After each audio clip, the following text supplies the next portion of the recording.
The hour of 8:30 having arrived, I'm going to call to order the Industrial Education, Economic Development, Finance, and Policy Committee. The clerk will take the roll. Representative Pulowski. Pulowski, present. Representative Pulowski, present. Representative Sandell. Representative Sandell, I believe, is delayed. So is Representative Ecklund. I think they have bills up in other committees, so. Okay. Representative Keel. Present. Representative Keel, present. Representative Bierman. Present. Representative Bierman, present. Representative Bliss. Bliss present. Representative Bliss, present. Representative Burkle. Burkle present.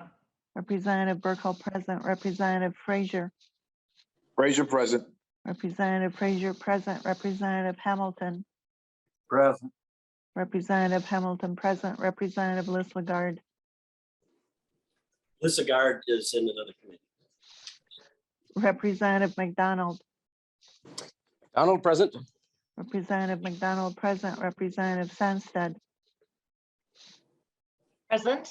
Representative Sandsted, present. Representative Sundin.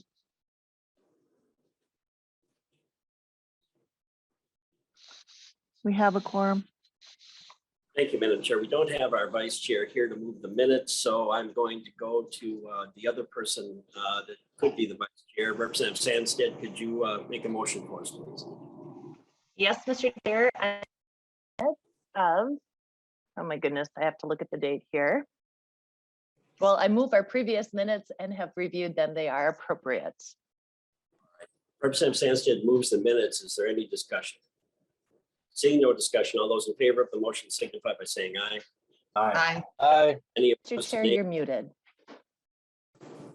I don't think I am muted, but at least it isn't showing up that I'm muted. We can hear you. Okay, I'll go back, seeing the motion prevails.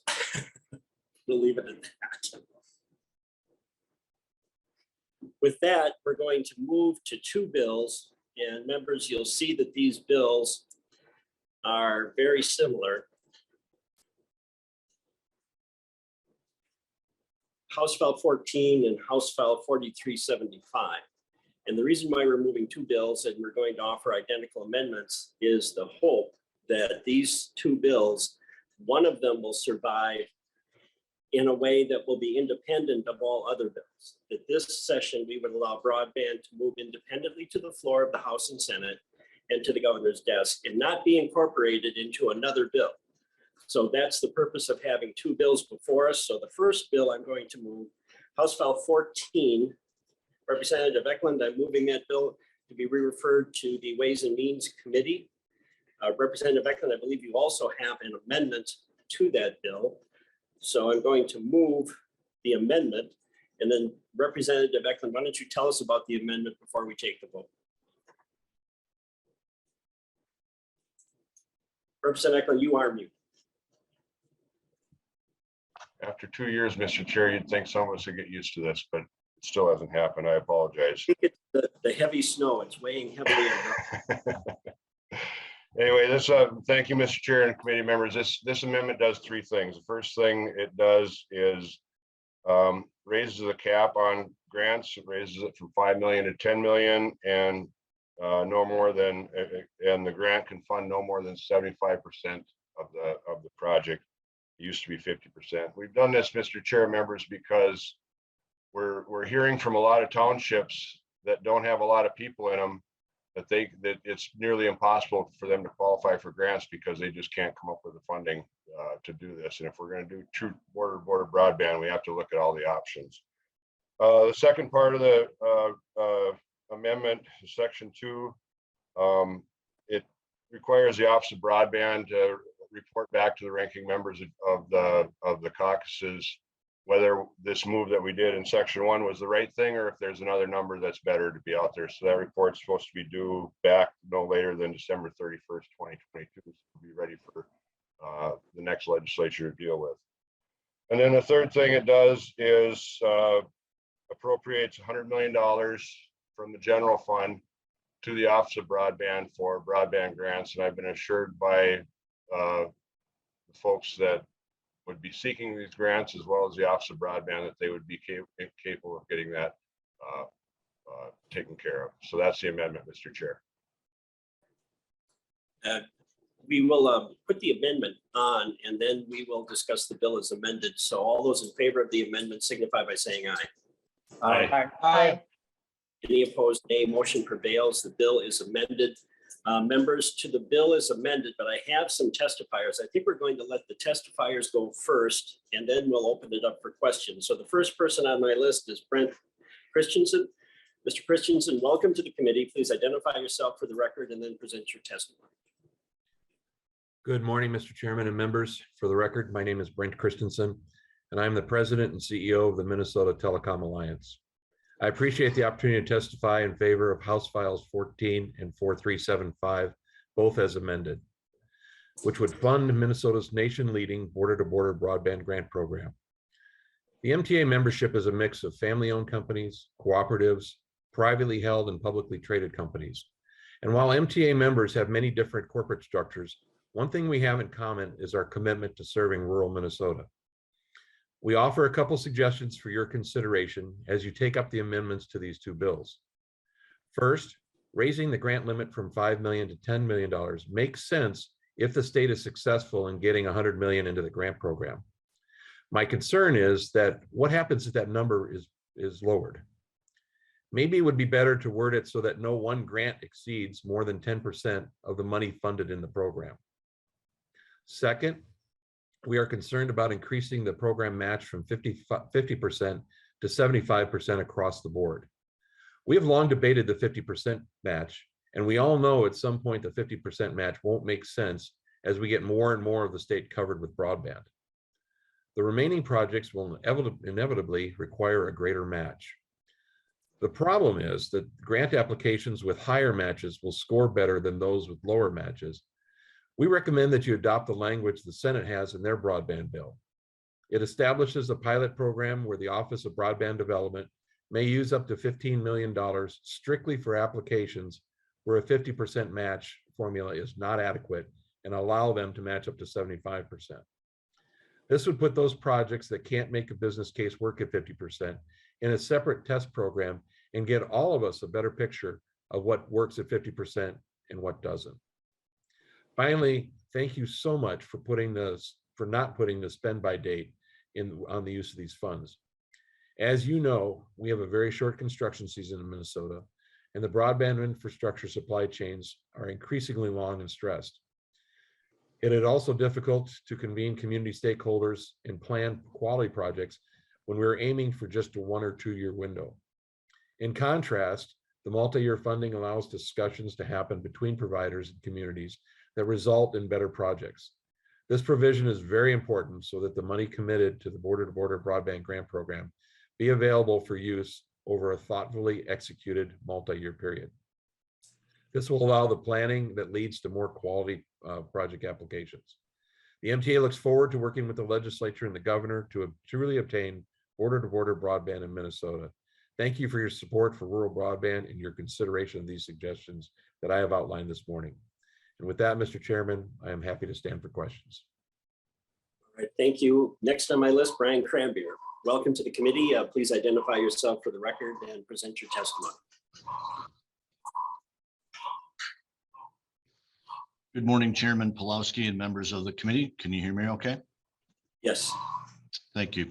My name is Brian Cranbeer, and I'm the president and CEO of My Energy Cooperative, headquartered in Rushford, Minnesota.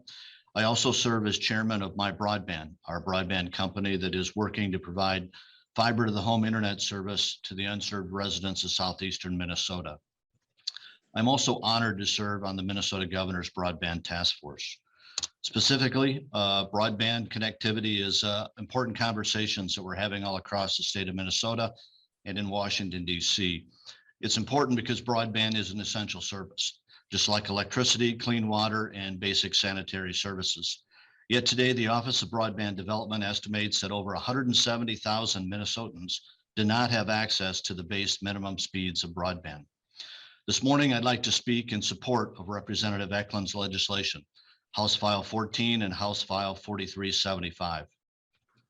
House File 14, which appropriates $120 million to our border-to-border broadband program from the general fund, and House File 4375, which will dedicate $110 million to the border-to-border broadband program from capital project fund allocation, which are really federal funds from the Minnesota American Rescue Plan.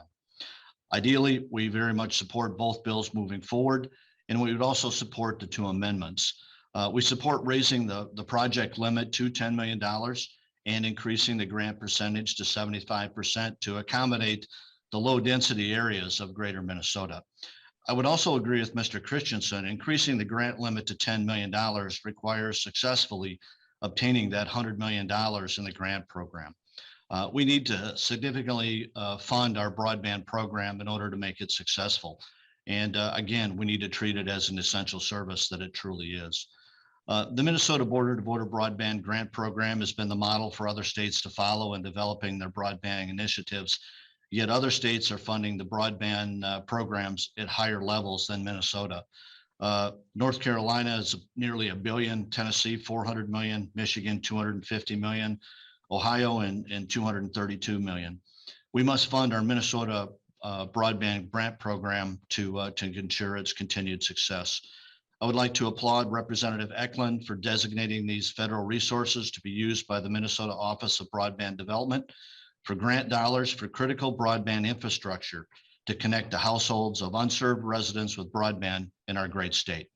Thank you, Chairman Pulowski and members of the committee, for allowing me to share my comments today. Thank you, Mr. Cranberry. Next on my list is Ida Rukavina. Hi, Chair Pulowski. Can you hear me? Right. We can hear you. Okay, I'm Ida Rukavina. Chair Pulowski, members of the committee. My name is Ida Rukavina. I'm the Executive Director of the Range Association of Municipalities and Schools, otherwise known as RAMS. We are an organization that represents cities, townships, and schools across the Iron Range Taconite Assistance Area. And as such, we represent over 75,000 residents and 60 public sector units of government, including 19 townships, 26 cities, and 15 school districts. RAMS has over 80 years of advocating for our region, and today we are here to voice our support for House File 14 with the amendments and House File 4375. The need for improved broadband and specifically high-speed fiber to the home is extremely important to Greater Minnesota. During the pandemic, we saw workers go remote and work from home. Students go remote and try to do school from home. But the fact is that not everybody can do this because we lack internet service in many of our areas. Students and parents were forced to drive miles into town to be able to get service and submit their homework in the parking lots of McDonald's. In today's changing work landscapes, there are opportunities for people to work in our rural areas, for companies that are located across the state and even across the country, but only if they have the internet speeds that are needed to do that. RAMS has a crowd-spaced speed test hosted on our website. There are so many areas that are unserved and underserved, and it is going to take a lot more investment from the state to ensure that the state reaches our goals of everyone having service. Right now in Balkan Township, for example, over 50% of the residents that have responded have no service or service of less than 10 megabytes per second. In northern Minnesota, we are faced with higher costs due to the geography of our hard rock, and also we are faced with increased costs due to the population density of rural areas. Our townships, such as Balkan Township, have been told that in order to hook up their township, it could cost around $6 million or more. And if they got a 50% match of that 50% grant of 3 million, and if the provider is willing to contribute maybe 30%, that still leaves a gap of over $1 million that the county or township has to come up with. And our rural townships don't have the funds to be able to cover this. Another community, Crane Lake Township, they're over 30 miles away from the closest town, and they have around 80 year-round residents. The costs are astronomical, and for them to come up with this township to come up with over $1 million is just, it's prohibitive. So RAMS strongly believes that the grant match of 50% should be increased.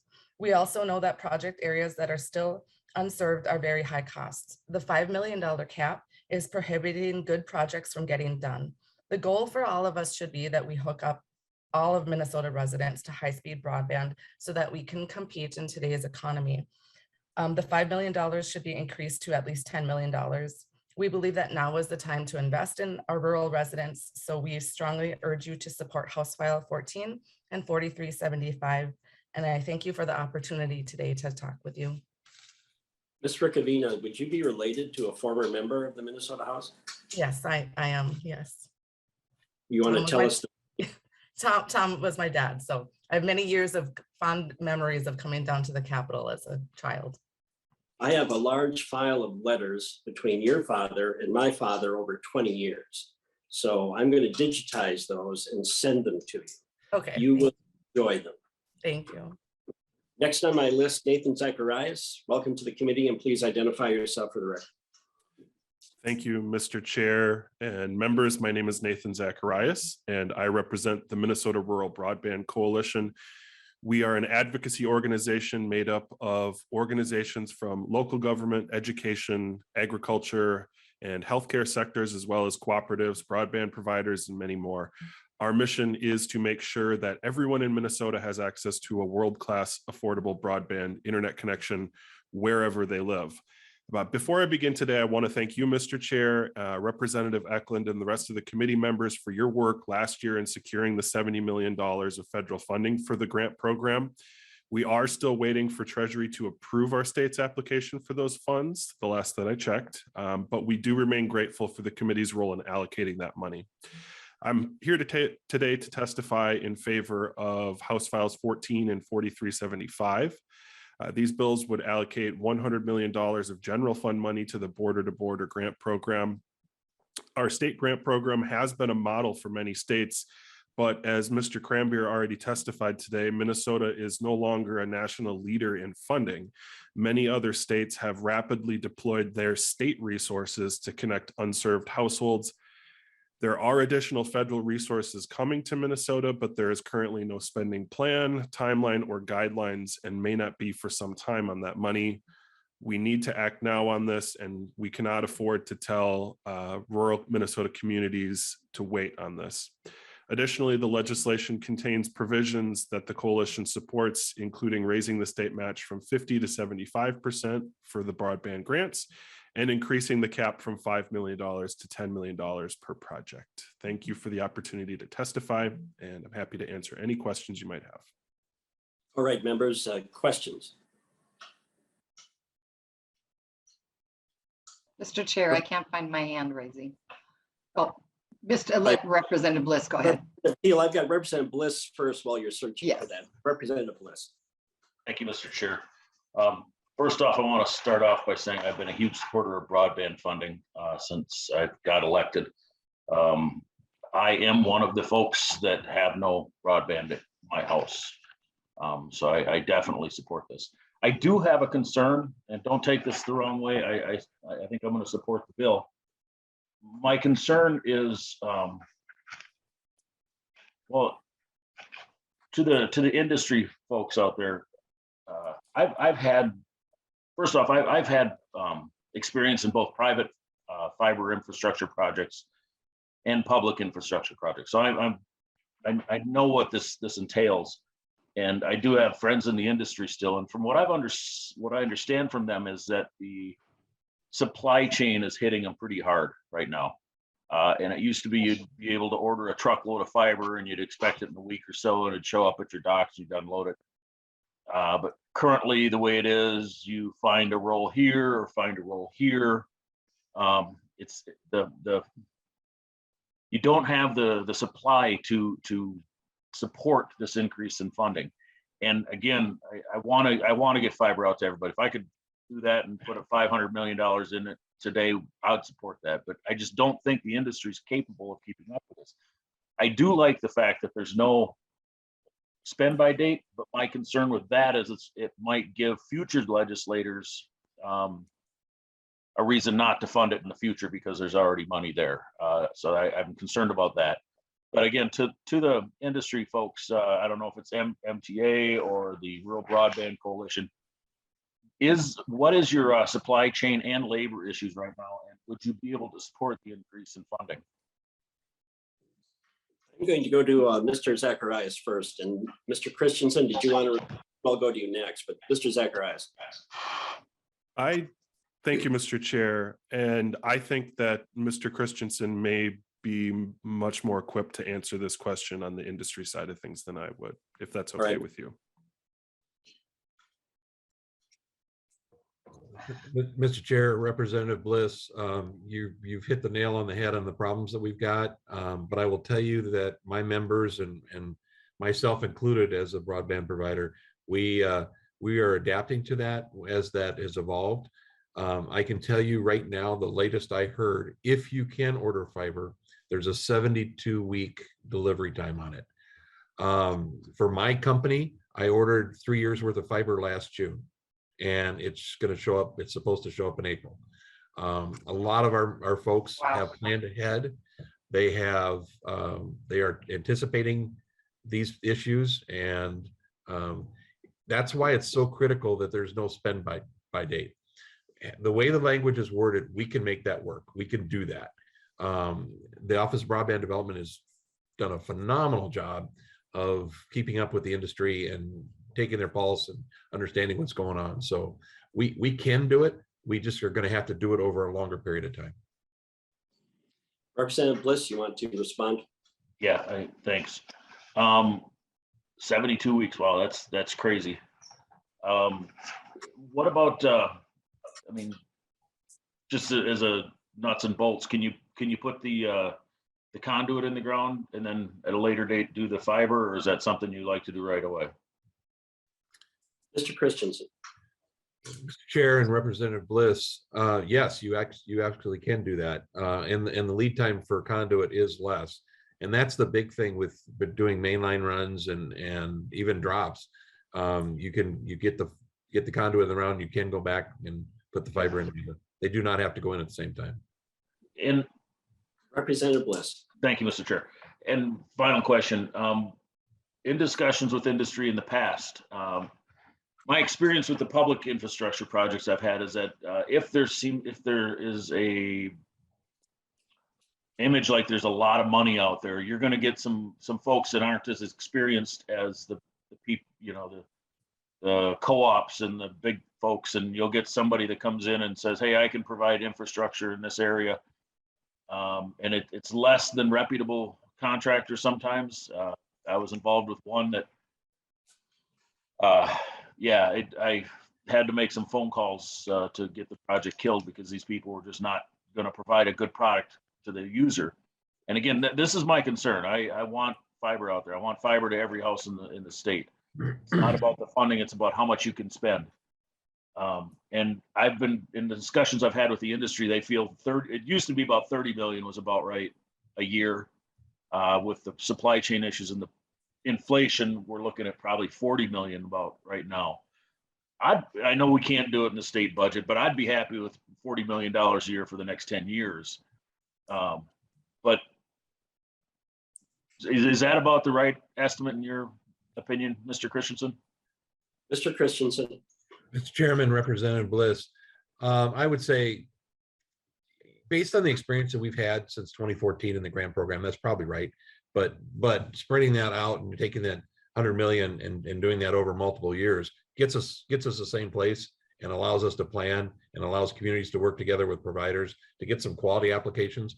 There are some fly-by-night operations out there, and there are things to be concerned with. The thing that we've got going for us is we've got the Office of Broadband Development, and they do an amazing job of screening the applications. That the grant recipients in the past have built relationships with OBD. They know who the players are. They know who the good ones are. They're very good at screening the applications. You always say that the applications far exceed the amount of money. Well, yeah, that's true to a point, but not necessarily. Those aren't all necessarily good applications. So they do a good job of weeding out the bad ones and funding the good ones. Okay, and just the last two comments, Mr. Chair. I'm sorry. Sorry. Last two comments.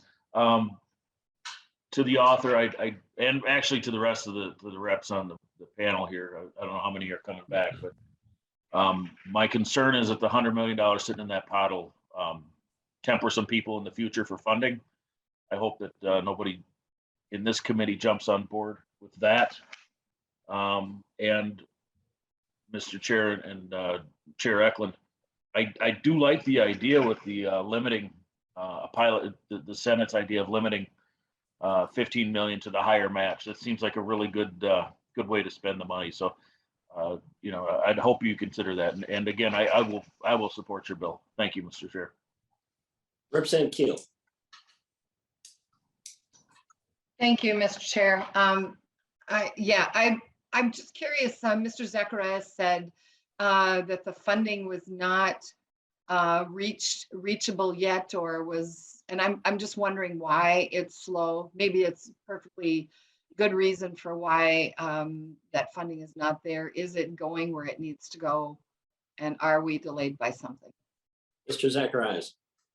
Thank you, Mr. Chair and Representative Keel. My understanding is that the state has applied for that funding, and they are waiting on the U.S. Treasury Department to approve that application. I think we have some folks from the Office of Broadband Indeed on that may be able to shed a bit more light on the internal process that they're working on. I would defer to them to explain the particulars, but that's how I understand it.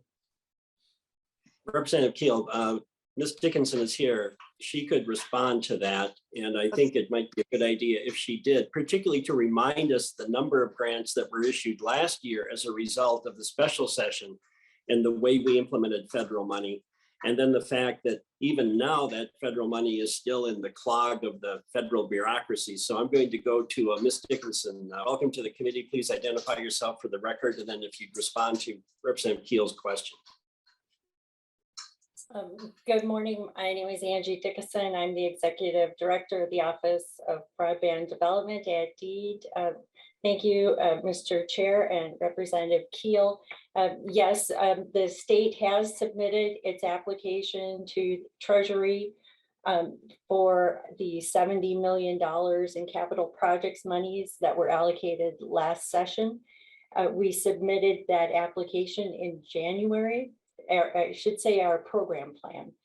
And we are still waiting approval. I reached out to folks at Treasury last week. They are reviewing our program plan, but we remain in the queue along with program plans being submitted by other states. And unfortunately, this federal funding mechanism has cost us at least one construction season and potentially another, depending on how much additional time it takes for our program plan to be approved.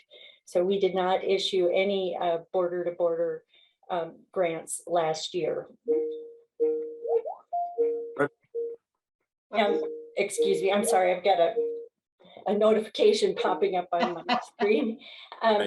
And then to the need, indeed, we have over 240,000 households in Minnesota that lack access to our state's 2026 speed goal of 100 by 20. And we can very, very conservatively estimate that it would cost the state $1.3 billion to connect those homes. Additionally, what we appreciate the industry folks and their concerns around supply chain and the time it's going to take. That's why looking at these additional state general funds not only give us the flexibility to run the program the way that it's been so successfully run in the past, but it will also bridge the gap between these federal funding mechanisms. Mr. Chair, anything else? If Representative Keel wants to respond, stay with us. I think she may have more. Representative Keel. Thank you, Mr. Chair.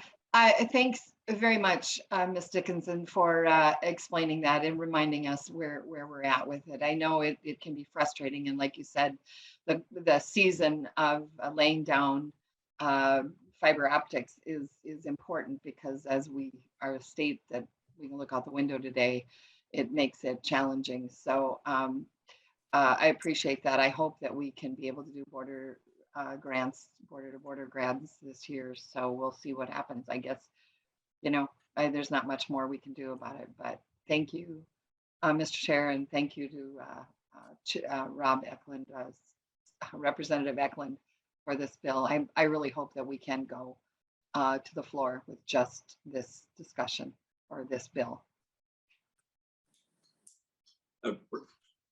Representative McDonald, your hand just went up. So Representative McDonald. Yeah, thank you, Mr. Chair. See, just a question to Chair Ecklund. Of all the federal funds that we got from COVID money, and seeing a report of how that money has been spent throughout the state and throughout the nation, wastefully, I will have to say, in many cases, is there any funding, and maybe this was mentioned earlier, of the COVID money that we could be used for broadband? I think you could have a good case for argument that would be a good use of the money in lieu of, you know, the last 2 years. Representative Ecklund, do you want to respond, or should we go back to the Office of Broadband? Well, that was going to be my recommendation, Mr. Chair, because they're the ones that would know how to search for that kind of money that may have been available through COVID funds. Representative McDonald, I'm going to go to Ms. Dickinson again. I think she already answered that question in her comments, but Representative Dickinson, Ms. Dickinson. Thank you, Mr. Chair. Representative, if you could repeat your question, I apologize. I was a bit distracted. No, that's all right. That happens on these Zoom calls here. Is there federal dollars that was given to the state in the, you know, to the tune of hundreds of millions of dollars that could be used? There was COVID money can be used for broadband, and this in Representative Ecklund's bill. Ms. Dickinson. Mr. Chair, Representative, yes, states can certainly use their state fiscal recovery funds for broadband projects. None of those funds have been allocated by Minnesota up until this point in time. And I will share a little neighborly competition with our friends in Wisconsin, but they announced last week, the state of Wisconsin has used almost $200 million of their state fiscal recovery funds for broadband projects. And recently they had a grant round where they had 100 million of those funds available. They received 194 applications for that funding, and the total request was over $495 million. So there is definitely the demand for these funds and these projects in our neck of the woods. Mr. Chair. Thank you for that, Ms. Dickinson. Yeah, I know there's, we're all aware that there's several boatload of money that simply must be used up. Unfortunately, of course, I'd be in favor of giving back to the federal government because we're already $30 trillion in debt. But Mr. Chair, any discussions with the governor or the Senate of using some of this money for broadband? Representative McDonald, no. All right. Well, I suppose that's a discussion further before we end the session. And then just lastly, a message to Ms. Rukavina. Your father and my father served, so I too was down to the Capitol many times as a young boy, running around the chambers and through the tunnel, and then had the honor and pleasure of serving with Tom, your father, and we had a lot of fun. He used to call me Little KJ when I'd stand up on the House floor, and I took that as a great compliment and honor, and certainly enjoyed your father quite well. Thank you. Anyone else have any questions? I don't see any other questions. Representative Ecklund, do you want to do a brief summary, and then I'll renew my motion? Well, thank you, Mr. Chair, and I appreciate the discussion. There certainly is federal money that is out there, but there's a question of how available it was. You heard Ms. Dickinson say that we already missed one construction cycle and are in danger of missing two. So that's why I have this bill for $100 million, so we can maybe get our providers caught up a little bit on the grant rounds that we've missed. You heard Mr. Christensen say that they have some fiber available, so that's not an issue. And we need to move forward. And then if the federal funds can backfill, once we figure out how to get the Treasury to release them, that would be all the better. So I hope that the committee will support this bill, Mr. Chair. Members, I'm going to renew my motion that House File 14 as amended be recommended to be re-referred to the Ways and Means Committee. The clerk will take the roll. Representative Pulowski. Pulowski votes aye. Representative Pulowski votes aye. Representative Sandell excused. Representative Keel. Keel votes aye. Representative Keel votes aye. Representative Bierman. Chairman, I. Representative Bierman, aye. Representative Bliss. Bliss, aye. Representative Bliss, aye. Representative Burkle. Burkle, I. Representative Burkle, aye. Representative Frazier. Fraser, I. Representative Frazier, aye. Representative Hamilton. Hamilton, I. Representative Hamilton, aye. Representative Lissagard. Representative Listagard, I. Representative Lissagard, aye. Representative McDonald. Donald, I. Representative McDonald, aye. Representative Sandsted. Aye. Representative Sandsted, aye. Representative Sundin.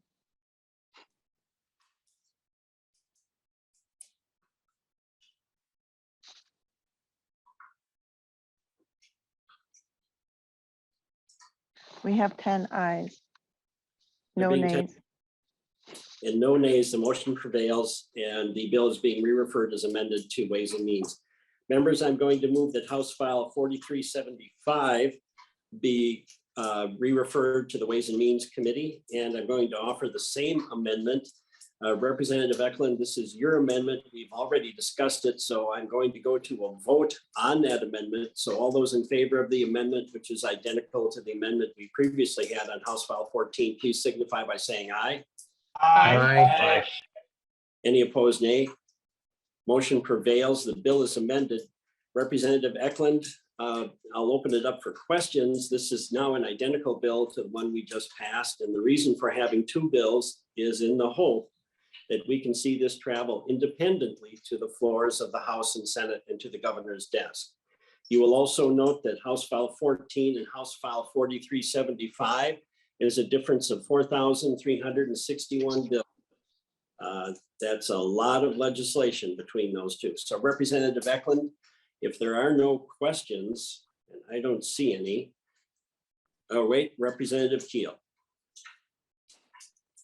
Thank you, Mr. Chair. Just a quick question, might be a longer answer, but if we have funds but cannot get the fiber optics in the ground for whatever reason, equipment, it doesn't sound like that'll be the problem. Is there a way to fund a higher speed for our requirements, or is that just, you know, I don't understand broadband or fiber optics well enough to understand that, but you know, so that we're making sure they have plenty. So I'm going to go to Mr. Christensen, I think, on that one. Thank you, Mr. Chairman, Representative Keel.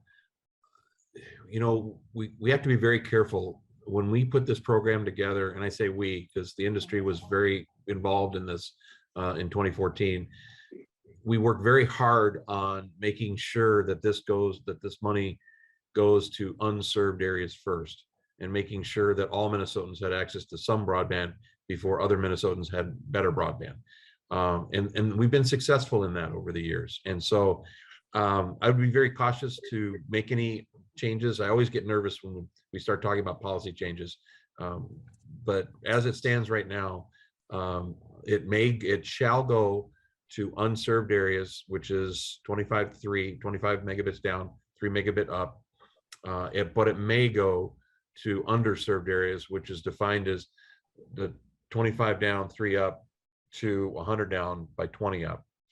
And I think it's important that we stay focused on those. There are plenty of those areas to do, and as we deploy broadband. thank you. Representative Keel. Yeah, thank you, Mr. Chair, and Mr. Christensen. I really appreciate that reminder of what the discussion. And yes, I have a lot of friends and neighbors that don't, it bypass them or whatever. So they either are underserved or unserved. So I appreciate that we make sure that is our focus. Thank you. Representative Lissagard. Well, thank you, Mr. Chair. I just want to take this opportunity to thank Chair Ecklund, his passion to help the unserved and to bring broadband across the state of Minnesota is second to none.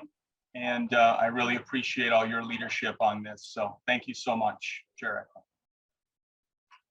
Seeing no more questions, Representative Ecklund, do you want to do another brief summary?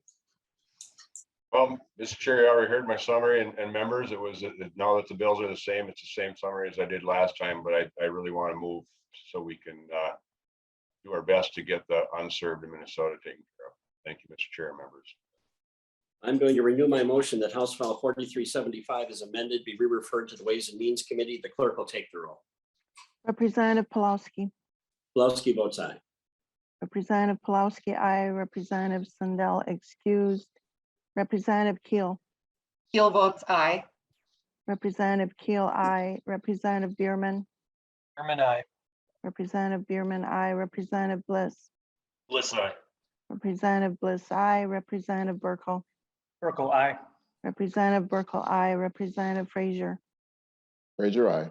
Representative Frazier, aye. Representative Hamilton, Hamilton, aye. Representative Hamilton, aye. Representative Listlegard, Listlegard, aye.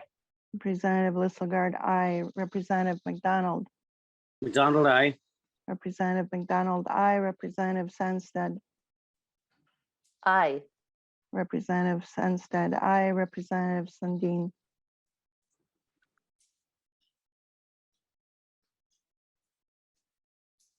10 ayes, 0 noes. There being 10 ayes and no nays, the motion prevails and House File 4375 is re-referred as amended to Ways and Means. There is no other business before the committee except one other item, members, and it's a unique one. This week, we are most likely going to break the record for the largest number of bills introduced into the Minnesota House, and we will be well on our way to 5,000 bills by the end of session. Just as an observation, you cannot put an infinite number of items into a finite process without having a breakdown. And we have had repeated breakdowns of special sessions over the last several years. So that is why we are using House File 14 today, going back to a bill introduced at the very beginning of session. And it's because of the Senate that we then have to use 4375. Just as a reminder, members, 5,000 bills, that's a lot of bills for 134 members and 120 days of session over 2 years. And with that, meeting is adjourned.